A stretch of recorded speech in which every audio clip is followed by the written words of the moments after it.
Bismillahirrahmanirrahim. Class, this is the lecture number 14 for the students of statistical introduction to statistical theory. BSCS के students का ये lecture है, lecture number 14. अच्छा, आप लोग पढ़े हैं स्टेटिस्टिक्स, जिसमें आप लोगों ने लेक्चर नंबर 13 तक पढ़ा कि क्वार्टाइल्स और परसेंटाइल्स क्या होते हैं. आज उससे रिलेटेड हम लोग क्वेश्चन सॉल्व करेंगे.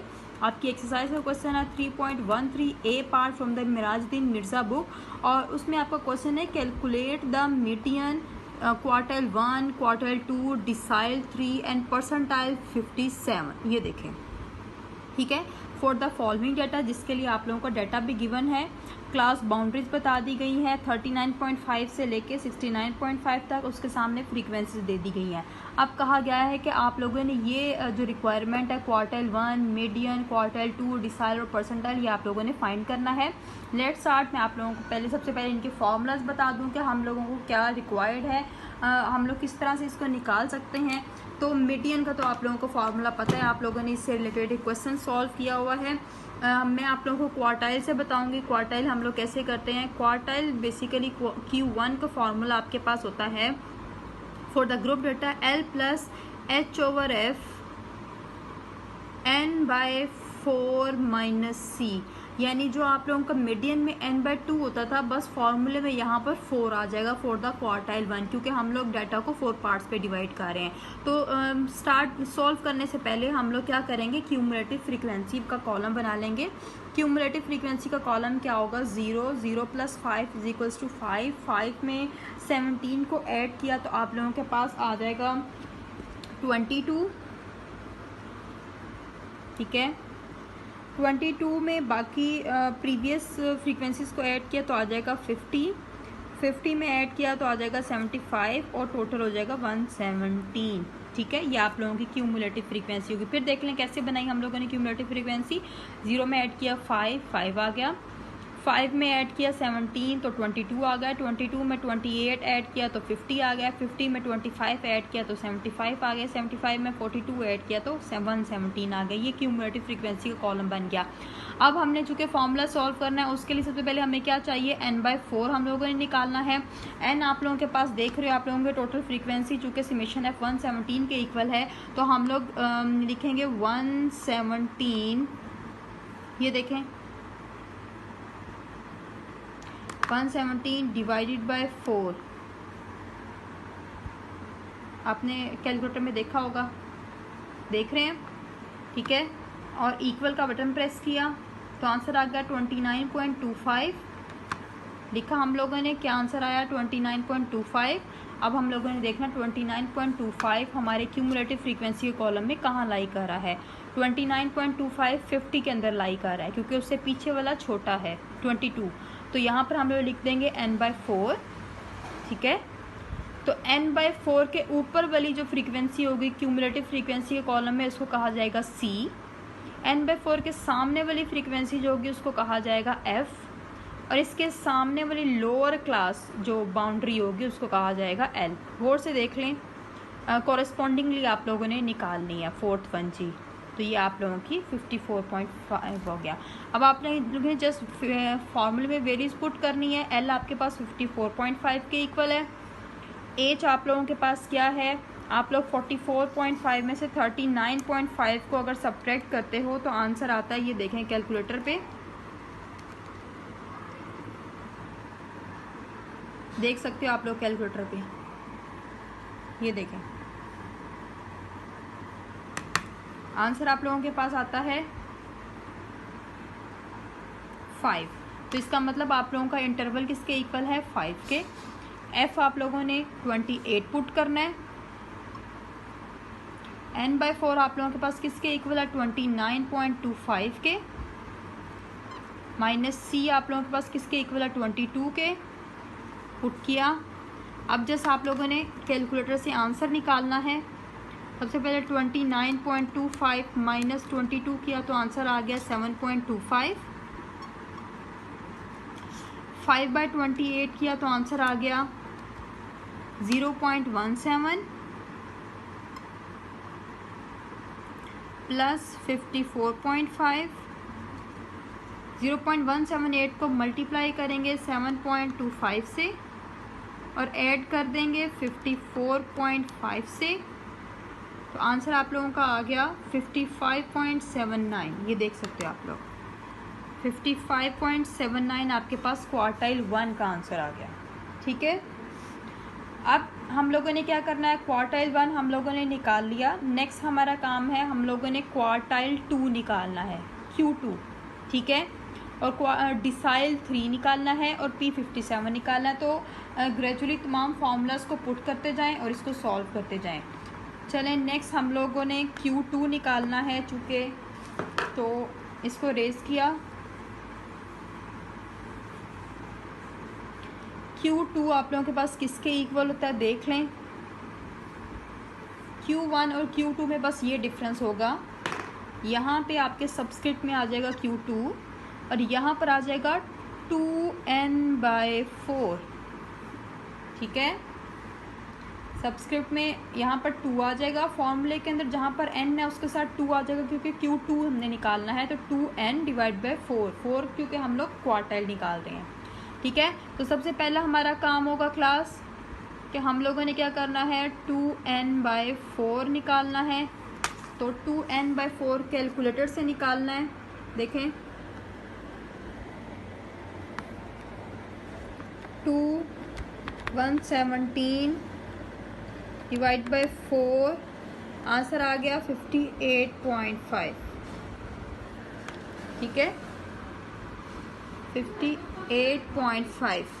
अब आप लोगों ने इसमें देखना है 58.5 कहाँ लाई करता है, तो वो यहाँ पर लाई करता है। तो आपने एरो लगा कर लिख देना है 2n/4। ठीक है, 2n/4 लिख दिया। इसके ऊपर वाली आपकी नाउ, अब आप लोगों की क्यूमुलेटिव फ्रीक्वेंसी के कॉलम में इसके ऊपर वाली वैल्यू हो जाएगी C। ठीक है, इसके सामने वाली आपकी वैल्यू हो जाएगी F एज इट इज़, और इसके सामने वाली आपकी वैल्यू हो जाएगी L for the Q2 formula. तो L अब आप लोगों के पास हो गया 59.5, H आप लोगों के पास 5 के इक्वल है, F आप लोगों के पास 25 है, 2n/4 आपके पास 58.5 के इक्वल है, माइनस C आप लोगों के पास 50 के इक्वल है। ठीक है, तो सॉल्व करें इसको कैलकुलेटर से। 58.5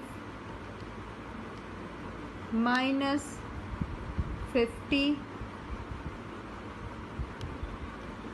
देखिए आंसर आ गया 8.5। 5/25 करते हैं तो आंसर आता है, देखें 0.2 के इक्वल आंसर आता है, प्लस 59.5। ठीक है, अब आप लोगों को 0.2 को मल्टीप्लाई कर देना है 8.5 से,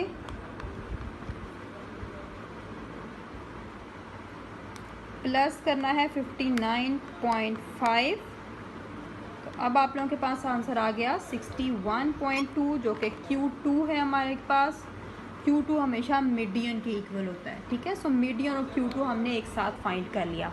अब सेम इसी तरह क्लास, अगर आप लोगों को फॉर एग्जांपल क्वेश्चन में यहाँ पे Q3 निकालने के लिए दिया जाता है, अगर Q3 निकालने के लिए दिया जाता है तो आप लोगों ने सिंपल क्या करना है, यहाँ पर Q3 लिखना है और यहाँ पर n के साथ, जहाँ पर n होगा उसके साथ लिख देना है 3n/4 बस। बाकी प्रोसीजर सारा वही है। यहाँ पर 3n/4 पहले निकालोगे, क्यूमुलेटिव फ्रीक्वेंसी में देखोगे कहाँ लाई करता है, उसके ऊपर वाली को C रखोगे वैल्यू, H वैल्यू, F की वैल्यू, L की वैल्यू लिखोगे, Q3 निकालोगे। ठीक है, समझ आ गई आप लोगों को। अब आते हैं, हम लोगों ने क्वार्टाइल्स निकालने सीख लिए, अब हम लोगों ने निकालना सीखना है डिसाइल्स और परसेंटाइल्स। ठीक है, तो ओके क्लास, अब जो है आप लोग क्या देखने जा रहे हैं कि हम लोगों ने चूँकि Q1 और Q2 निकाल लिया as per requirement of the question, अब हम लोग डिसाइल निकालने जा रहे हैं D3। डिसाइल निकालने का फॉर्मूला क्या होता है, डिसाइल किसको कहते हैं, चूँकि क्वार्टाइल होता है उसमें हम लोग क्वार्टर वाइज अपने डाटा को डिवाइड करते हैं, यानी 4 पार्ट्स पे डिवाइड करते हैं। तो D3 यानी डिसाइल का मतलब है कि आप लोगों ने अपने डाटा को 10 पार्ट्स में डिवाइड करना है। क्वार्टाइल हो, डिसाइल्स हो, परसेंटाइल्स हो, फॉर्मूला आपका सेम रहेगा, बस चेंजिंग यहाँ पर एन और डिवाइडर में होती, ठीक है। जैसे Q1 जब हम निकाल रहे थे तो n/4 हो गया था, Q2 निकाल रहे थे तो 2n/4 हो गया था, Q3 निकालें तो 3n/4 हो गया। अब ये डी साइल है तो डी साइल का मतलब हम डेटा को 10 पार्ट्स में डिवाइड कर रहे हैं, और D3 है तो 3n/10, ठीक है। इस बात की आपको समझ आ गई होगी। सो डी साइल का फॉर्मूला हम लोगों ने लिखा। अब इसको सॉल्व कैसे करना है, उसी पैटर्न से सॉल्व करना है। सबसे पहला हमारा काम होगा कि हम लोगों ने करना है 3n/10 को निकालना है। 3 हमारे पास, n हमारे पास 117 है, ये देख रहे हैं आप लोग, यानी समेशन f आपके पास 117 के इक्वल है।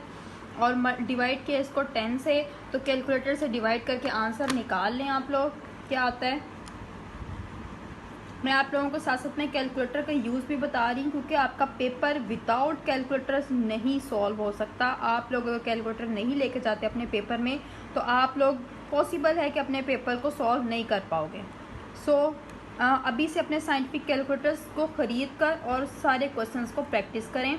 तो आंसर आ गया 35.1 आपका। मार्कर को क्या हो गया,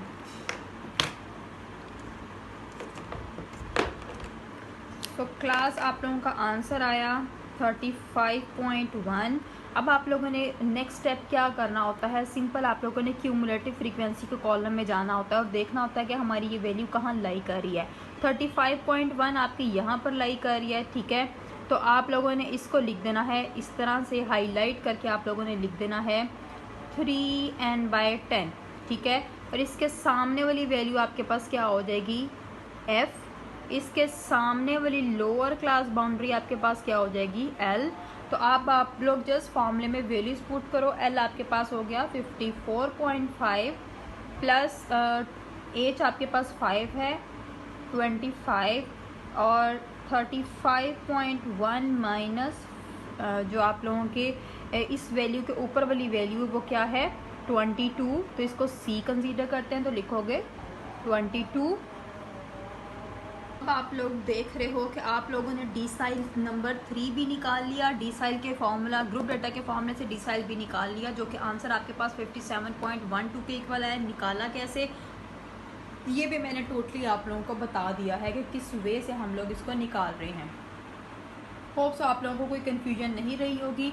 अब आते हैं हम लोग परसेंटाइल नंबर 57 के ऊपर। परसेंटाइल नंबर 57 का फॉर्मूला क्या होता है और इसको हम लोग कैसे सॉल्व करते हैं, इसी डाटा से आप लोगों को बता रही हूँ, क्योंकि ये आपके क्वेश्चन का हिस्सा है। सो परसेंटाइल नंबर 57 कैसे निकालोगे क्लास आप लोग, L प्लस H/F 57n/100। जो भी आपका सबस्क्रिप्ट होता है n के साथ वो मल्टीप्लाई हो जाता है, डिवाइड हो जाएगा 100 से, क्योंकि ये p है यानी परसेंटाइल है, -c। ओके, अब इसको सॉल्व कैसे करना है, सेम वही प्रोसीजर है। 57 को मल्टीप्लाई करो 117 के साथ, तो डिवाइड कर दो 100 पर, तो आपके पास आंसर आ जाएगा, ये कैलकुलेटर है, 57 मल्टीप्लाई 117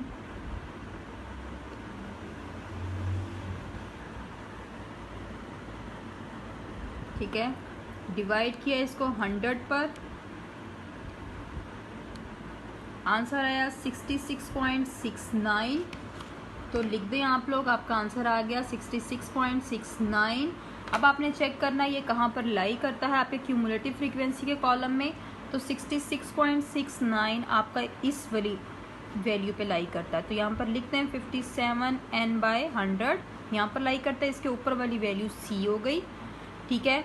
इसके सामने वाली वैल्यू, ये जो 57n/100 है, इसके सामने वाली वैल्यू आपके पास f, और इसके सामने वाली वैल्यू l हो जाएगी, ठीक है। तो आप लोग लिख दें यहाँ पर l 59.5, h आपके पास 5 है, और आपकी 25 f हो गया, ये हो गया 66.69 माइनस c हो गया 50, ठीक है। सो अब आप लोगों ने जिसको सॉल्व करना है, सबसे पहले ब्रैकेट वाली टर्म को सॉल्व करें। 66.69 माइनस 50,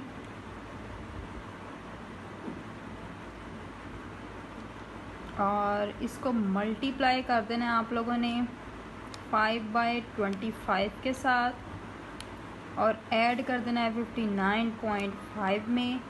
आंसर आ गया 62.84। ठीक है, ये आप लोगों के पास परसेंटाइल नंबर 57 आ गया। सो इस तरह से आप लोग क्वार्टाइल्स, डिसाइल्स और परसेंटाइल्स अपने निकाल सकते हो for the group data. Hope so आप लोगों को ये क्वेश्चन अच्छी तरह समझ आ गया होगा। मज़ीद क्लैरिफिकेशन की ज़रूरत नहीं, इन चीज़ों से आपने कंफ्यूज नहीं होना है। ये मैंने चूँकि एक एक क्वेश्चन में ये काम किया हुआ है, इसलिए आप लोगों को थोड़ा सा मिक्सड अप लग रहा होगा। बस फोकस रखना आपने फॉर्मूले के ऊपर and what is the procedure of the question solving. आपने उस प्रोसीजर को फॉलो करते हुए इस क्वेश्चन को सॉल्व करना है। सो आप लोगों का ये क्वेश्चन सॉल्व हो गया। 3.13 मिराजुद्दीन मिर्ज़ा की बुक से ए पार्ट था आप लोगों का, जिसमें आप लोगों ने क्वार्टाइल्स, परसेंटाइल्स और डिसाइल्स निकालना सीखा। और अगर सेम यही पैटर्न होगा आप लोगों का अनग्रुप डेटा के लिए, तो मैंने आपको प्रीवियस लेक्चर में बता दिया कि n/2 n+1/2 और सेम उसी फार्मूलाज भी मैंने आप लोगों को लिख के बता दिए थे। आप लोगों ने अनग्रुप डेटा से सॉल्व कर लेना है इसको। नेक्स्ट हमारा काम क्या है वो मैं आपको बताती हूँ। Okay class, so our next topic is measures of dispersion. Measures of dispersion या मेजर्स ऑफ डिस्पर्जन होता क्या है आप लोगों को सामने लिखा हुआ नज़र आ रहा है। मैं आप लोगों को इसको एक्सप्लेन कर देती हूँ। मेजर्स ऑफ डिस्पर्शन बेसिकली क्या होता है। अच्छा, मेजर्स ऑफ डिस्पर्शन में आप लोग सबसे पहले तो देख रहे हो टर्म आप लोगों को नज़र आ रही है, लिखा हुआ है measures. It is measures. Measures का मतलब क्या है, पैमाइश या मेजर करना किसी चीज़ को। ऑफ डिस्पर्शन, डिस्पर्शन का मतलब क्या है, स्प्रेड। ठीक है, यानी डाटा के स्प्रेडनेस को निकालना हो, हम लोगों ने मेजर करना हो, तो हम लोग क्या करते हैं, मेजर्स ऑफ डिस्पर्जन निकालते हैं। मेजर्स ऑफ डिस्पर्शन में आपके पास डिफरेंट किस्म के आपके फार्मूलाज होते हैं, जिनमें मेन आप लोग जो पढ़ते हो वो क्या होते हैं, क्वार्टाइल डेविएशन। एक फार्मूला आपके पास होता है क्वार्टाइल डेविएशन या स्टैटिस्टिकल टूल जिसे कह ले। जैसे हम लोगों ने मेजर्स ऑफ सेंट्रल टेंडेंसी निकालनी होती थी तो मीन, मीडियन, मॉड के साथ हम लोगों ने निकाली। क्वार्टाइल्स, परसेंटाइल, डिसाइल्स निकाले। मेजर्स ऑफ डिस्पर्शन निकालनी होगी तो हम लोग सबसे पहले क्वार्टाइल डेविएशन की तरफ आते हैं। फिर उसके बाद आती है आपके पास रेंज। देन आपके पास होता है मीन डेविएशन। ठीक है, ये आप लोगों को क्या है, मेजर्स ऑफ डिस्पर्शन का टॉपिक में तो आपकी मेन चीज़ें ये होती हैं। फिर उसके बाद जो मेन आप लोग ये जब 3 चीज़ें आप लोग सीख लेते हो, आप लोग मेजर्स ऑफ डिस्पर्शन को मज़ीद फार्मूलाज के साथ सॉल्व करते हो, जिसमें आप लोगों के पास होता है वेरिएंस, जो कि यहाँ पर बहुत ही इंपॉर्टेंट टॉपिक है, एंड देन स्टैंडर्ड डेविएशन।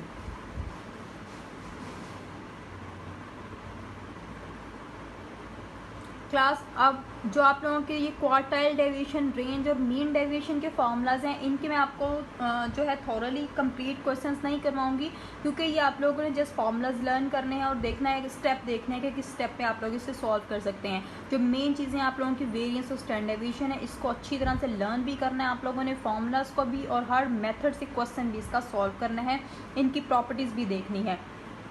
अब देखते हैं बेसिकली डिस्पर्स हम लोग निकालते कैसे हैं, फाइंड कैसे करते हैं, ये देखते हैं। ये हम लोगों ने टूल्स बता दिए कि हम लोग किन टूल से डिस्पर्स निकालते हैं। हमें डिस्पर्स निकालने की ज़रूरत क्यों पड़ती है, सबसे पहले ये देख लेते हैं। जब हम लोगों ने एक डाटा को दूसरे डाटा से कंपेयर करना होता है, तब हम लोग मेजर्स ऑफ डिस्पर्शन की तरफ आते हैं कि एक डाटा दूसरे डाटा से कितना वेल है या नहीं है, उसके बारे में हमने देखना हो, तो हम लोग मेजर्स ऑफ डिस्पर्शन की तरफ आते हैं। Let's start. मैं आप लोगों को एक एग्जांपल देती हूँ मेजर्स ऑफ डिस्पर्शन को की ज़रूरत हमें क्यों पेश आती है।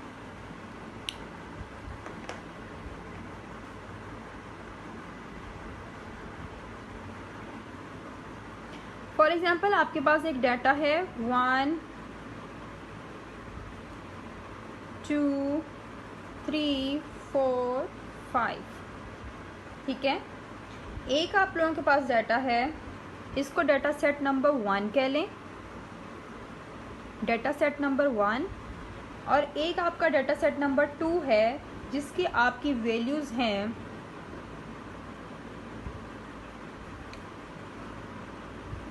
3 3 3 3 3।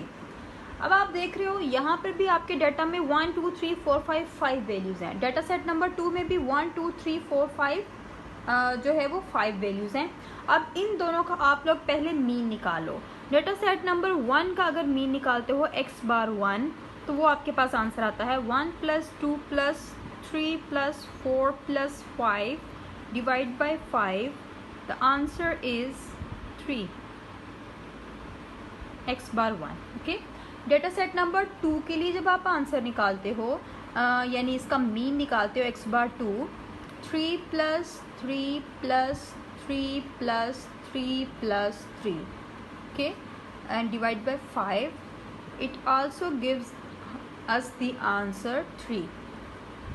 Okay, so look at this, x bar 1 also gives the answer 3, x bar 2 also gives the answer 3. And what is the difference between these two?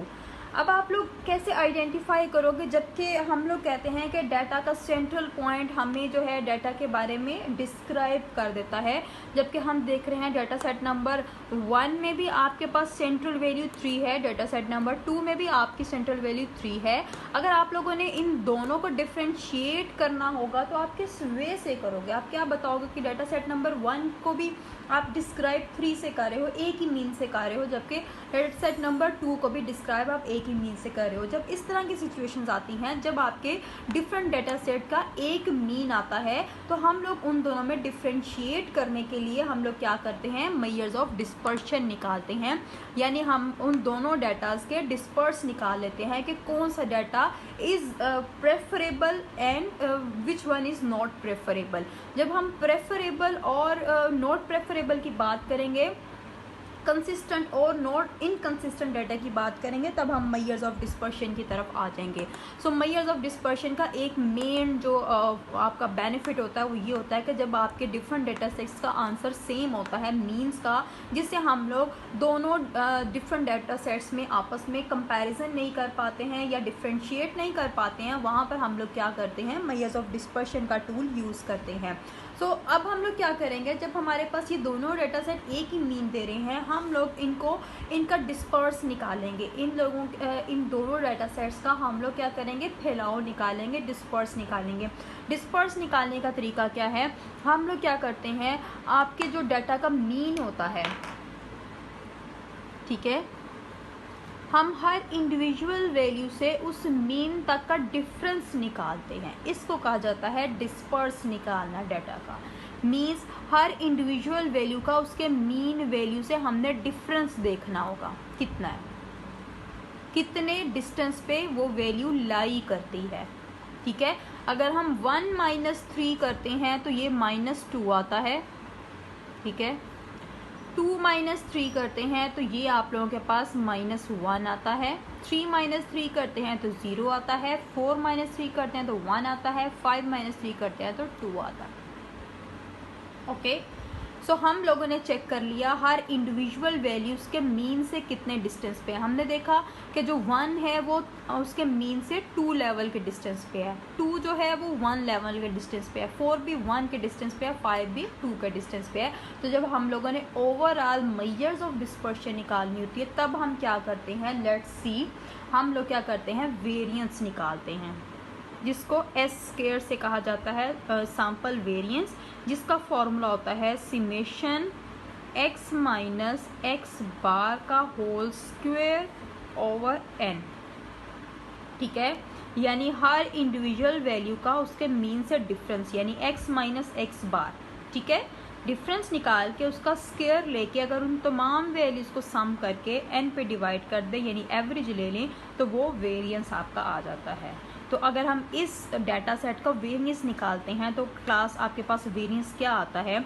हमने इनके x - x बार तो निकाल ली, यानी हर इंडिविजुअल वैल्यू का उसके मीन से डिफरेंस निकाल लिया। अब उसका स्क्वायर लेकर उसको सम करना है। तो अगर हम इनके स्क्वायर लेते हैं तो इसका स्क्वायर होगा 4 1 0 1 4। अगर हम इसको ऐड करते हैं 4 4 8 8 9 10, तो आपके पास हो जाएगा समेशन 10। ठीक है, 10 डिवाइड बाई एन, एन आपके पास 5 है, तो यहाँ पर एस स्क्वायर हो गया 2, यानी आपका जो मेजर्स ऑफ डिस्पर्शन है, यानी आपका जो फैलाव है इस डाटा का, वो 2 के इक्वल है। इसको हम कहते हैं वेरिएंस निकालना। ठीक है, ओके। अब हम डाटा सेट नंबर 2 का वेरिएंस निकालते हैं। मैं आपको ये भी बताऊंगी इस वेरिएंस से हम लोग दोनों डाटा सेट को कंपेयर कैसे करते हैं। चलें जी, अब हम लोग क्या करते हैं, हमारी मीन वैल्यू तो आ गई 3, अब हर इंडिविजुअल वैल्यू का इससे पहले डिफरेंस निकालेंगे। तो अगर हम हर इंडिविजुअल वैल्यू को डिफरेंस निकालें, that is equals to 0। 3 minus 3, 3 minus 3, 3 minus 3 is equals to 0। तो अगर हम लोग इनका स्क्वायर भी करते हैं तो स्क्वायर भी हमेशा 0 के इक्वल आएगा, और इसका सम कर लेते हैं तो हमारे पास 0 plus 0 plus 0 plus 0 plus 0 divide by 5 किसके इक्वल आंसर आ रहा है, 0 के। यानी अब आपके पास यहाँ पर डिस्पर्स जो है वो टोटली 0 के इक्वल है, यानी वेरिएंस आपका किसके इक्वल है, 0 के। इट मीन्स हमारा जो कंसिस्टेंट डाटा है वो आपके पास क्या है, डाटा सेट नंबर 1, क्योंकि इस डाटा में कुछ वेरिएशन है, कुछ चेंजेस हैं, जिसकी बेस पे हम लोग बता सकते हैं कि इस डाटा में जो आपकी चेंजेस हैं उसको हम लोग देखते हुए बता सकते हैं कि डाटा कंसिस्टेंट है आप लोगों के फ्यूचर यूज़ के लिए, या हम लोग बता सकते हैं कि हमने मीन निकाला है तो वो डाटा सेट को डिस्क्राइब क्या कर रहा है। यहाँ पर हम कुछ भी फाइंड नहीं कर सकते कि सेम है, आपका सेम डाटा है, कोई वेरिएशन नहीं है, आपकी 0 वेरिएशन है। तो जहाँ पर 0 वेरिएशन होगी आप लोगों की तो वो डाटा इनकंसिस्टेंट हो जाएगा, जहाँ पर कुछ वेरिएशन आपकी आती है कम चाहे हो तो वो आपका कंसिस्टेंट डाटा हो जाएगा। इस तरह से हमने डाटा सेट नंबर 1 और डाटा सेट नंबर 2 को आपस में कंपेयर किया by using the formula of variance, जिनके मीन्स तो सेम थे, जिससे हम कुछ डिस्क्राइब नहीं कर पा रहे थे, बट हमने वेरिएंस इससे दोनों को डिफ्रेंशिएट कर दिया कि अगर एक का वेरिएंस 0 आ रहा है और एक का वेरिएंस 2 आ रहा है, इट मीन्स जो बेस्ट डाटा है वो आप लोगों के पास data set number 1। Okay, so it is called the measures of dispersion by using the statistical tool variance।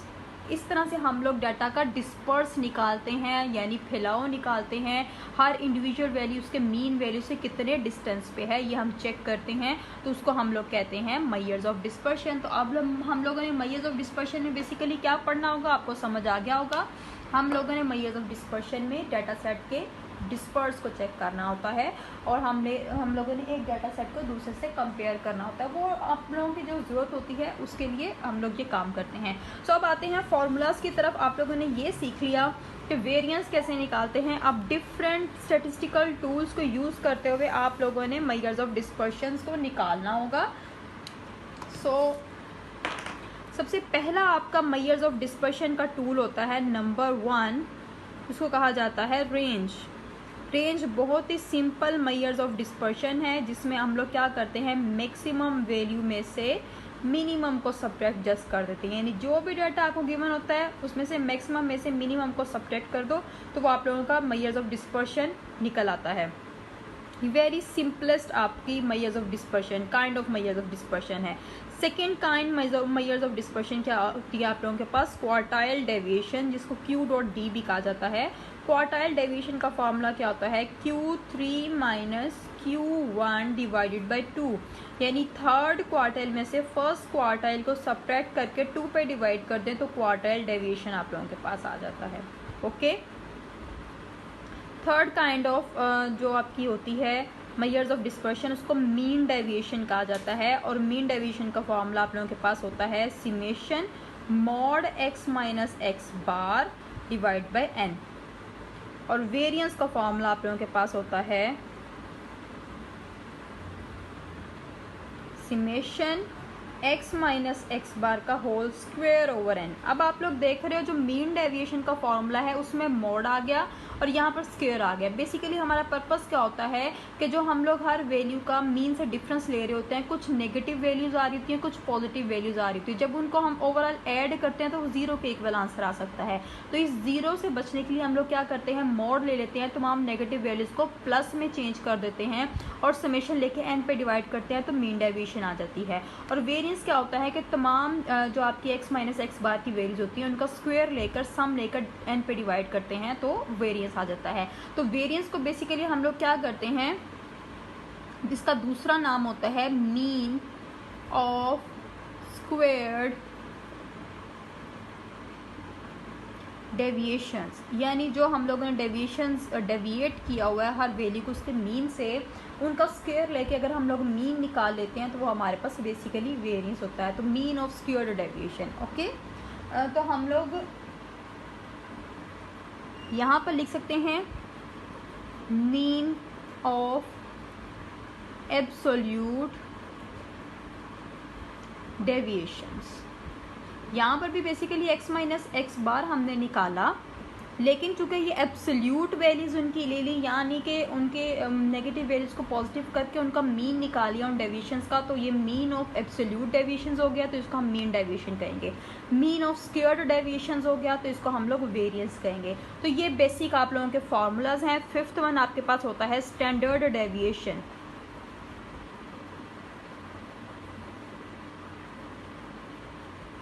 Standard deviation basically क्या होता है, जब हम इस वेरिएंस यानी एस स्क्वायर का स्क्वायर रूट ले लेते हैं तो इसको हम लोग कहते हैं स्टैंडर्ड डेविएशन। ठीक है, यानी इस वेरिएंस का फॉर्मूले को हम लोगों ने जस्ट स्क्वायर रूट लेना है। तो इसका मतलब क्या है कि ऊपर जो फॉर्मूला लिखा हुआ है समेशन x माइनस एक्स बार का होल स्क्वायर ओवर n, इसका स्क्वायर रूट ले लोगे तो आपके पास स्टैंडर्ड डेविएशन आ जाएगा। ठीक है, सो ये आप लोगों के मेजर्स ऑफ डिस्पर्शन के तमाम टॉपिक्स हैं जो आप लोगों ने करने हैं, और इन टॉपिक्स के आप लोगों ने ग्रेजुअली हर टॉपिक के जो है उसके कॉरेस्पॉन्डिंगली क्वेश्चंस और न्यूमेरिकल भी सॉल्व करने हैं, प्रैक्टिस करने हैं अपने पेपर पॉइंट ऑफ व्यू से। सो आज के लिए मैं आप लोगों को जस्ट फॉर्मूला से ही फेमिलियरिटी देती हूँ। नेक्स्ट लेक्चर में आप लोगों के क्वेश्चन सॉल्व कराना शुरू करूँगी, और हर टॉपिक से रिलेटेड एक एक आपका न्यूमेरिकल आपकी एक्सरसाइज से सॉल्व करवाया जाएगा, ताकि आप लोगों को समझ आ जाए कि ये क्वेश्चंस कैसे सॉल्व करने हैं। तो मिलते हैं आपके नेक्स्ट लेक्चर में। टिल देन अल्लाह हाफिज़, टेक केयर। तो अपने क्वेश्चंस को अच्छी तरह से प्रैक्टिस कर